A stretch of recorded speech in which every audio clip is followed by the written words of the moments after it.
কেমন আছেন? আলহামদুলিল্লাহ ভালো। আপনি? ভালো আছি। তা টেনশনে আছে। কিসের? মেয়েটা বিয়ে দেওয়া লাগে। আল্লাহর ইচ্ছে পড়াশোনা করাইছি ইসলামিক মাইন্ডে। মেয়ে ভালো। আমার মেয়ে সারাদিন ঘরেই পর্দাসীন। ছেলে দর ছেলে তো আমার কাছে একটা আছে, এক বাবার 3 ছেলে। ছেলেও খুব ভালো এবং কোরআনের হাফেজ। 3 ছেলে। 3 ছেলে। বাবার প্রতিপত্তি সম্পত্তি টাকা পয়সা অনেক কিছু আছে।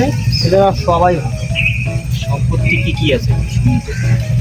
ঘর দুয়ার বাড়ি টাকা পয়সা সমাজে দাম যতটুকু প্রয়োজন। অনেক বিঘা জমি আছে, 10-15 বিঘা জমি আছে। 3 ছেলে না? 3 ছেলে। তা আমার মেয়ে ভালো। আচ্ছা, তাহলে কি আমি লোকের সাথে কথা বলে দেখবো?